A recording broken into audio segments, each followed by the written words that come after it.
5 రోజులు 4 రాష్ట్రాలు పోలీసులకు దొరకకుండా తప్పించుకున్న ఓ వ్యక్తి. ఫోన్ లేదు, డిజిటల్ లావాదేవీలు లేవు.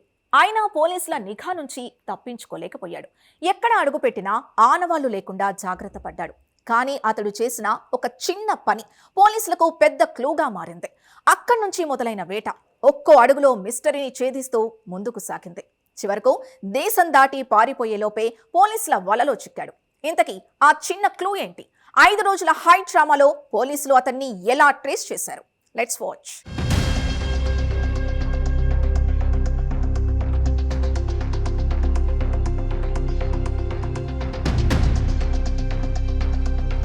ఐదు రోజులుగా తప్పించుకుంటున్న సాదిఖాన్ ఎటకేలకు పోలీసుల చేతికి చిక్కాడు. నూకరాజు కుటుంబం ఆత్మహత్య ఘటనలు నిందితుడిగా ఉన్న సాదిఖాన్ ఇప్పటి వరకు పోలీసులకు దొరకకుండా తప్పించుకుని తిరిగాడు. నూకరాజు కుటుంబం ఆత్మహత్య తర్వాత అతడు వెంటనే అజ్ఞాతంలోకి వెళ్లిపోయాడు. ఫోన్ వినియోగాన్ని పూర్తిగా తగ్గించి డిజిటల్ చెల్లింపులు చేయకుండా ఒకే ప్రాంతంలో ఎక్కువసేపు ఉండకుండా జాగ్రత్తలు తీసుకున్నాడు. 4 రాష్ట్రాలు తిరుగుతూ పాత పరిచయస్తుల సహాయంతో ఆశ్రయం పొందుతూ పోలీసుల గాలింపును తప్పించుకున్నాడు. అయితే సాదిఖాన్ ఎంత జాగ్రత్తగా ఉన్నా ఒక్క చిన్న క్లూ అతడి పరారీకి బ్రేక్ వేసింది. ఘటన జరిగిన రోజే అర్ధరాత్రి సాదిక్ సామర్లకోట రైల్వే స్టేషన్కు చేరుకున్నట్లు పోలీసులు గుర్తించారు. అక్కడి నుంచి రైల్లో ప్రయాణించిన అతడు మార్గమధ్యంలో తన ఫోన్ పోయిందంటూ ఓ వ్యక్తి మొబైల్ తీసుకుని కాకినాడలో ఒక న్యాయవాది తన సోదరికి ఫోన్ చేశాడు. ఆ ఫోన్ నంబర్ పోలీసులకు చిక్కడంతో అక్కడి నుంచి అతడి ప్రయాణాన్ని ట్రాక్ చేయడం మొదలయ్యింది.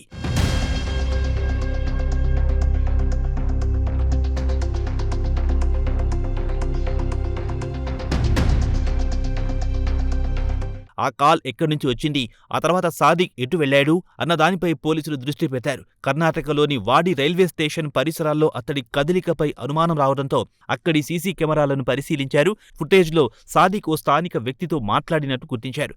అతన్ని పోలీసులు విచారించగా మరో ప్రాంతానికి వెళ్లేందుకు సాదిఖాన్ అక్కడ మార్గం గురించి ఆరా తీసినట్టు తెలిసింది. పోలీసుల దర్యాప్తు సోలాపూర్ వైపు మళ్లింది. సాదిక్కు గతంలో పరిచయం ఉన్న వ్యక్తుల వివరాలు సేకరించి వారిపై నిఘా పెట్టారు. ఈ క్రమంలో సోలాపూర్లోని ఓ స్నేహితుడి గురించి సమాచారం రావడంతో అతన్ని విచారించారు. సాదిక్ తనను సంప్రదించినట్టు, ఆశ్రయం కోసం ప్రయత్నించినట్టు అతడు పోలీసులకు తెలిపాడు. అయితే అక్కడ ఎక్కువసేపు ఉండకుండా మరో ప్రాంతానికి వెళ్లాలని సాదిక్ ప్రయత్నించినట్లు పోలీసులకు సమాచారం అందింది. ఆ తర్వాత సాదిక్ ఖాన్ కదలికలు ఢిల్లీ వైపు ఉన్నట్లు పోలీసులు గుర్తించారు. దీంతో ప్రత్యేక బృందాలు రంగంలోకి దిగాయి. ఢిల్లీలో అతడికున్న పాత పరిచయాలపై ఆరా తీస్తూనే అతడికి సహకరిస్తున్న వ్యక్తుల వివరాలను సేకరించారు. ఈ క్రమంలో సాదిక్ ఖాన్తో సంబంధమున్న ఓ వ్యక్తి ఫోన్ నంబర్ ఉత్తరప్రదేశ్లోని మేరట్ ప్రాంతంలో లింక్ అవుతున్నట్లు గుర్తించారు.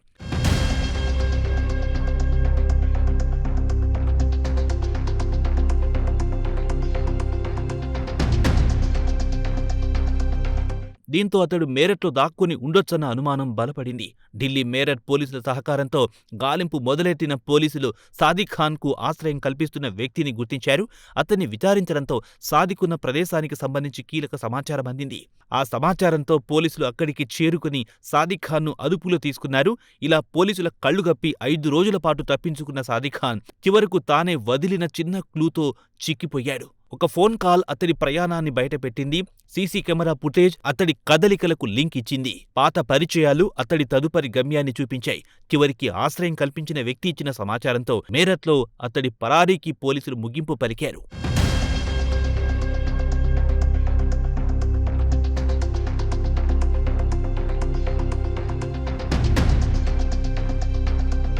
నూకరాజు గారి సూసైడ్ నోట్ ఒకటి దొరకడం జరిగింది. దాని ఆధారంగా రాజమండ్రిలో అబెట్మెంట్ సూసైడ్ కేసు రిజిస్టర్ చేశారు. ఆ తర్వాత నూకరాజు గారి డాటర్ ఎవరైతే ఉన్నారో సౌజన్య గారు, ఆమె ఇంకొక సూసైడ్ నోట్ రాయటం జరిగింది.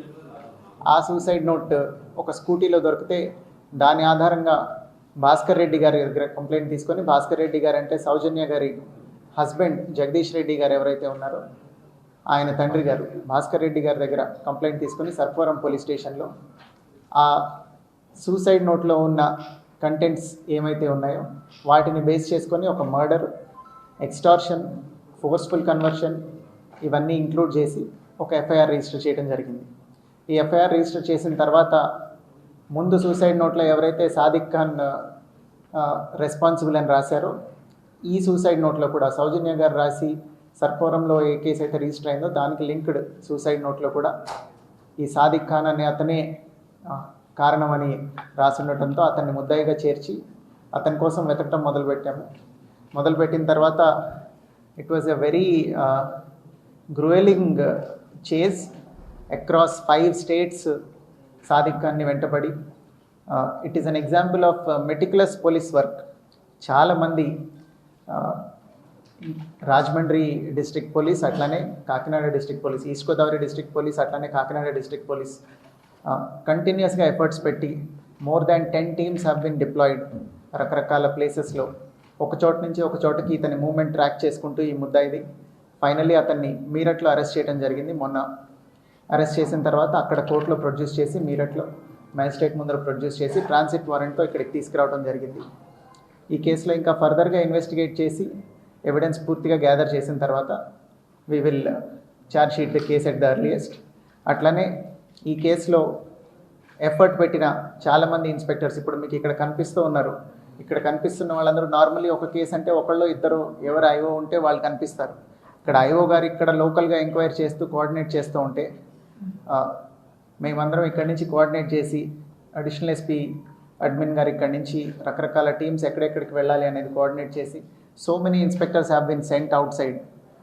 ఎక్కడ లీడ్ వస్తే ఆ స్టేట్ కల్లా పంపించి కొత్త భాష, కొత్త ప్లేస్, అలాంటి ఎన్విరాన్మెంట్లో కూడా అందరూ చాలా కష్టపడి పనిచేసి ఈ అరెస్ట్ ఎఫెక్ట్ చేయడం జరిగింది. So I congratulate the team who has worked very hard to ensure that justice is done. ఇప్పుడు ఇవాళ సాదిక్ని రిమాండ్కి పంపించడం జరుగుతుంది మ్యాజిస్ట్రేట్ ముందర ప్రొడ్యూస్ చేసి. ఫర్దర్ ఎవిడెన్స్ గ్యాదర్ చేసిన తర్వాత we will charge sheet the case at the earliest. అది ఆయన ఏ ఇన్స్టిట్యూట్ అయితే రన్ చేస్తున్నారో దానికి ఫైర్ ఆర్మ్స్ లైసెన్స్ అవసరం లేదండి. అదర్ లైసెన్సెస్ ఏం కావాలి అనేది ఇప్పుడే అడుగుతున్నాం అతన్ని. అవి ఉంటే కొన్ని ఫామ్స్ ఫిల్ చేయాల్సి ఉంటుంది. అవి ఫిల్ చేశారా లేదా వెరిఫై చేస్తాం. బట్ ప్రైమ్ ఆఫీసీ మాకు అక్కడ ఏం దొరకలేదు కాబట్టి ఇన్స్టిట్యూట్లో ఏం డిస్ప్లే చేసి ఇన్స్టిట్యూట్ ఈజ్ అండర్ సీజర్. ఇది ఆరోపణలు ఎవరైనా ఏదైనా చేయొచ్చండి. కేసులో ఫ్యాక్ట్స్ ఏమొస్తే దాన్ని బట్టి we will charge sheet the case. Investigation is still going on. Arrest ఇప్పుడే జరిగింది.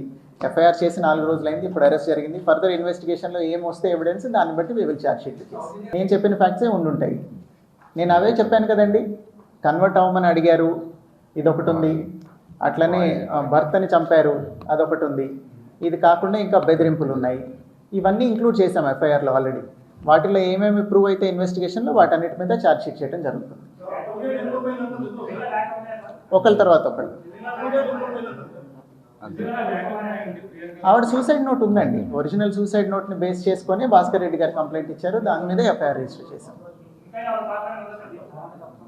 సో ఫార్ ఇన్వెస్టిగేషన్లో రివీల్ అవ్వలేదు. ఫర్దర్గా వస్తే ఇంక్లూడ్ చేస్తాం వాళ్ళని కూడా. అందులో రాసి ఉందండి, వీఆర్ ఇన్వెస్టిగేటింగ్ ఆన్ ఇట్. చెప్పండి. ఒకళ్ళ తర్వాత ఒకళ్ళు. ఎవరి ఫ్యామిలీకి సాదిక్కి అండి? ఆ సూసైడ్ నోట్ ప్రకారం సౌజన్య గారు కొన్ని రోజుల నుంచి సాదిక్తో రిలేషన్లో ఉన్నారండి. ఇద్దరు కలిసి కొన్ని రోజులుగా they have been together. That is the relation. ఎవరండి? రేయాన్స్ రెడ్డి 1-2 సార్లు వాళ్ళ మదరు సాదిక్ రెడ్డి ఇద్దరు గొడవ పడుతుండగా చూశానని చెప్పారండి. అవన్నీ ఇంకా it's a matter of investigation. ఇంకా ఇన్వెస్టిగేట్ చేస్తున్నాము. దానిలో ఏం ఫ్యాక్ట్స్ వస్తే we will let you know later on.